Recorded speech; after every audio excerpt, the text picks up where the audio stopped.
யோ, நீ பிடிச்ச ரவுடிங்களால இப்ப ஜெயிலே ஃபுல் ஆயிடுச்சு. 3 சென்ட்ரல் ஜெயிலையும் இப்ப ஹவுஸ்ஃபுல் போர்டு போட்டு வச்சிருக்காங்க. அந்த ரவுடிகளுக்கெல்லாம் சாப்பாடு போட உங்க அப்பாவா காசு கொடுப்பாரு? போலீஸ் அங்க போகணும், இங்க போகணும். இந்த வண்டிங்கெல்லாம் என்ன தண்ணியில ஓடுது நினைச்சியா? பெட்ரோல் போடணும். ஒரு தமிழ்நாட்டோட சிஎம் ஏன் சார் கோமாளி மாதிரி பேசுறீங்க? ஆமாண்டா, நான் கோமாளி, சர்க்கஸ் கோமாளி. ஏன்னா நீ தானே இப்ப என் ரிங் மாஸ்டர். இப்படி குதிக்க சொன்னா இப்படி குதிப்பேன், அப்படி குதிக்க சொன்னா அப்படி குதிப்பேன். ஒரு நாள் எல்லாம் என் கையை விட்டு போயிடும். நீ சொல்ற மாதிரி தமிழ்நாட்டை நம்ம ஆட்சி செய்யணும்னா ஃபண்டு வேணும், ஃபண்டு. உனக்கு ஒண்ணு தெரியுமா? கஜானாவுக்குள்ள கையை விட்டு பார்த்தா காலியா இருக்கு, வெறும் காலியா. எம்எல்ஏவுக்கு மந்திரிக்கும் அடுத்த மாசம் சம்பளம் தரணும்னா ஏடிபி வேர்ல்டு பேங்க்ல லோன் எடுக்கணும், தெரியுமா? இதான் பிரச்சனையா சார்? கஜானாவை நிரப்புறதுக்கு எந்த பேங்க்ல இருந்தும் லோன்லாம் எடுக்க வேண்டாம். நம்ம கவர்மெண்ட் கிட்ட கேட்டாலே போதுமே சார். அப்படின்னா நீயே போய் அங்க நில்லு சார். இந்த அனுமதி போதும் சார். Thank you sir. இதோ போயிட்டான். இதுக்கப்புறம் என்ன பண்ண போறானே தெரியலையே. இந்த சேர் என்ன விட்டு போக போகுது.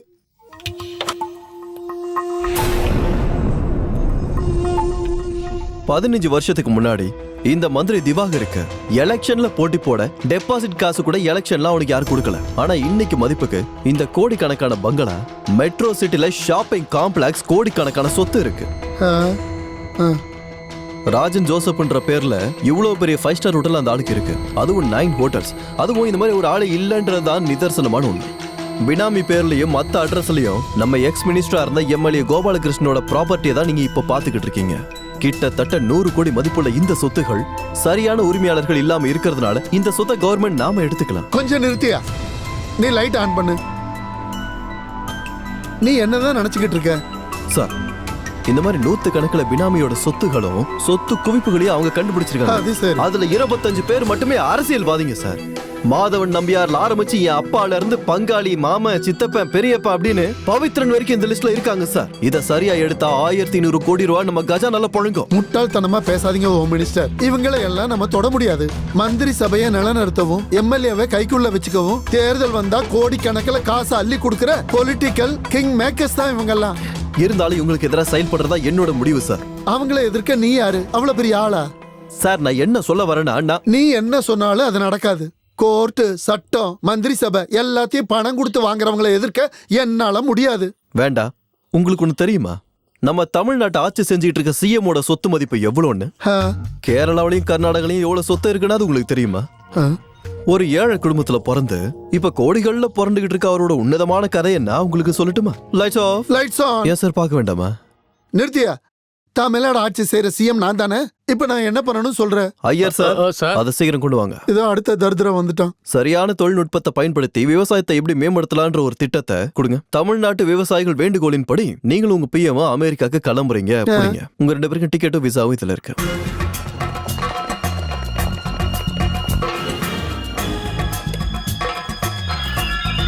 திவாகரன் சார், வேற ஏதாவது நீங்க சொல்ல வேண்டியிருக்கா? எல்லாத்தையும் நோட் பண்ணிக்கோங்க சார். நீங்க இங்க ஒரு சைன் போடுங்க. Pratap, take it sir.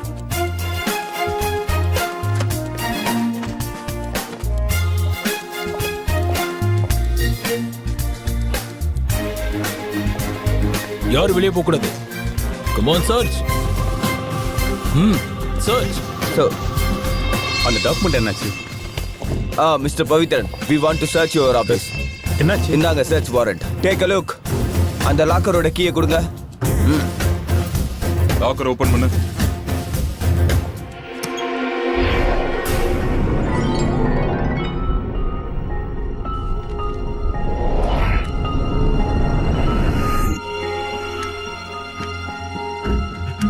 என்னாச்சு? அதுல ஏதாவது கொண்டு வந்து வைங்க. வாயா.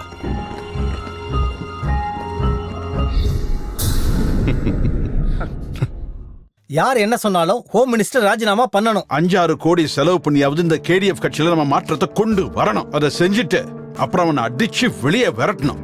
அதுக்கு காசு எங்க இருக்கு? வீக்னஸ் பார்த்து அடிச்சிருக்கான். விஷத்தை வாங்குறது கூட என்கிட்ட காசு இல்ல. எல்லாத்தையும் கூட்டி பெருக்கி கஜானால வச்சிருக்கான். எனக்கு 10 கோடி ரூபாய் போச்சு. என் சொத்து எல்லாத்தையும் பறிமுதல் பண்ணிட்டாங்க. கொஞ்சம் மெதுவா பேசியா, வெளியே கேட்டா உள்ள போயிடுவேன். ஓ, திருட்டு பணம். அவனை போட்டு தள்ளிடலாம். அதுக்கு தேவையான ரவுடிங்க கூட நம்ம தமிழ்நாட்டுல இல்ல. எல்லாரையும் தூக்கி உள்ள போட்டுட்டான். ஒருவேளை நாம யாரையாச்சும் வெளியில எடுத்தா கூட அவனுங்களை போலீஸ் என்கவுண்டர்ல போட்டுரும். நீங்க சொல்றதெல்லாம் அவ்வளவு ஈஸி கிடையாது. அவனோட சின்னத்தோட குணம் என்னவோ அதபடி தான் நடந்துகிட்டு இருக்கான். காட்டுல யானை, பூனை, மானி எல்லாம் இருக்கும். ஆனா காட்டுக்கு ராஜா யாரு? சிங்கம். அது யானையே வந்தாலும் அடிச்சு தெரிச்சு ஓட விட்டுரும் தெரியுமா? ஓ, அதுக்கு எதுக்கு எடுத்துக்காட்டெல்லாம் சொல்லிக்கிட்டு இருக்க? கல்வி அமைச்சருக்கு கல்வியில சொன்னா புரியும் நினைச்சேன். அவன் உண்மையிலேயே பெரிய ஆளு. அமெரிக்காக்கு லைன் போகுது. சிஎம் கால் கனெக்ட் ஆகுது. Hello hello hello. கட் ஆயிடுச்சு. நீங்க 300 ரூபாய்க்கு வாங்கியிருப்பீங்க. நான் கம்பெனி மொபைல் வாங்கியிருக்கேன். இப்ப பாருங்க. நம்ம கட்சி அமைச்சர் பேசுறாரு. ஹலோ, நீங்க கியூல இருக்கீங்க? இல்ல, சத்தியமா இல்ல. நீங்க கியூல இருக்கீங்க. தயவு செஞ்சு ஒரு வாரம் கழிச்சு கால் பண்ணுங்க. உண்மையாதான் சொல்றீங்க. பேசினாரா? நம்ம கியூல ஒரு வாரம் இருந்தாதான் பேச முடியும். நம்ம கியூல நிக்கிறோம் அமெரிக்கால எப்படி தெரியும்? ஐயோ, அமெரிக்கா அவ்வளவு டெவலப் ஆயிடுச்சு. அவங்க சுனாமி வச்சு பாக்குறாங்களோ என்னவோ. மறுபடியும் கால் பண்ணியா? அவன் அரசியல ஜாம்பவானுக்கே சொல்லி கொடுக்கறானா?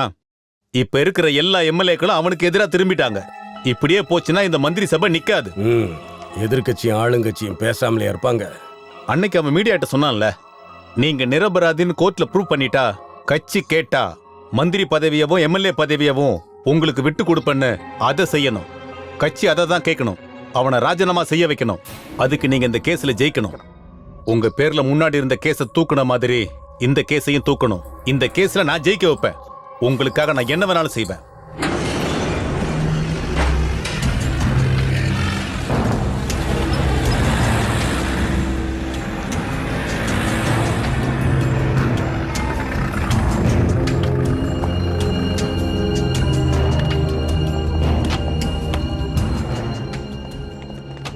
சார், இன்னைக்கு காலைல தான் நடந்துச்சு. அரசியல் பேச்சு சண்டையா மாறி ஒருத்தருக்கு ஒருத்தர் அடிச்சுக்கிட்டு கூட இருந்தவன கொன்னுட்டா சார். கூர்மையான கம்பியால குத்தி கொன்னு இருக்காங்க. குற்றவாளியை கோர்ட்டுக்கு கொண்டு போயிருக்காங்க.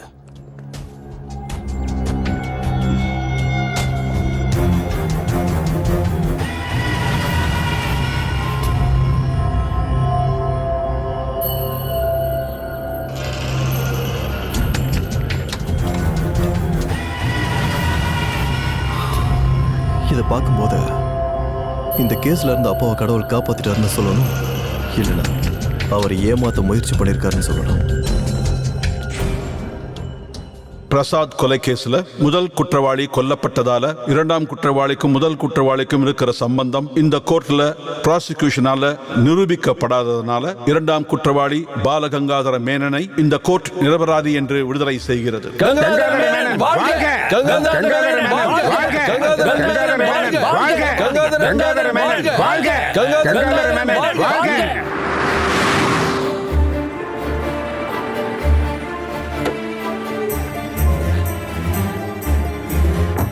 லக்ஷ்மி, லக்ஷ்மி, சொல்லுங்க.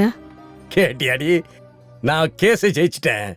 நான் நிரபராதின்னு கோர்ட்டே சொல்லிடுச்சு. மீடியா ரிப்போர்ட்டர்ஸுக்கு முன்னாடி உன் பையன் வீரவசனம் பேசினால, நான் நிரபராதின்னு ப்ரூவ் ஆயிட்டா அமைச்சர் பதவியை தூக்கி எறிகிறான்னு. அவன் பதவியை ராஜினாமா பண்ண சொல்லிடு. உங்களுக்கு என்ன பைத்தியமா? பைத்தியம் தாண்டி. அதிகாரம் கையில இல்லாம பைத்தியமே பிடிச்சு. இல்ல, நான் தெரியாம கேக்குறேன். இவ்வளவு நாள் மந்திரியா இருந்து உங்களுக்கு ஆசை தீரலையா? இல்ல, எனக்கு முக்கியமானது அதிகாரம், மந்திரி பதவி. அதெல்லாம் உனக்கு எங்கடி தெரிய போகுது? நான் மந்திரியாதான் வாழணும், மந்திரியாவே சாகணும். உனக்கு தெரியுமாடி, அதிகாரம் பறிக்கப்பட்டதுல இருந்து நான் தூக்கம் இல்லாம தவிச்சிருக்கேன். மறுபடியும் மந்திரி ஆகணுங்கிறதா என்னோட வெறி. அத பத்தி நீங்களே போய் நேரா சொல்லுங்க. ஏன் நீ சொல்ல மாட்டியோ? என்னால போய் சொல்ல முடியாது, அவ்வளவுதான். மந்திரி பதவி போனதுல இருந்து உனக்கு நான் வேண்டாதவன் ஆயிட்டேன். என் பேச்ச கேட்காதவங்க எல்லாம் அவன் வீட்டுக்கு போய் தொலைங்கப்பா. மிச்சம் இருக்கிற வாழ்க்கையை அவன் கூடவே வாழு. அப்பா, ஏன்பா இப்படி? ஊர்ல இருக்கிற எல்லா மக்களும் அவரை தலையில தூக்கி வச்சு ஆடுறாங்க. இப்படி ஒரு மந்திரி கிடைச்சதுக்கு பெருமைப்படணும். தன்னை விட மகன் பெரிய ஆள் ஆகணும்னு எல்லா அப்பாவும் ஆசைப்படுவாங்க. ஆனா உங்களுக்கு பொறாமப்பா. பையன் உங்களை விட பெரிய ஆள் ஆகுறான்ற பொறாம.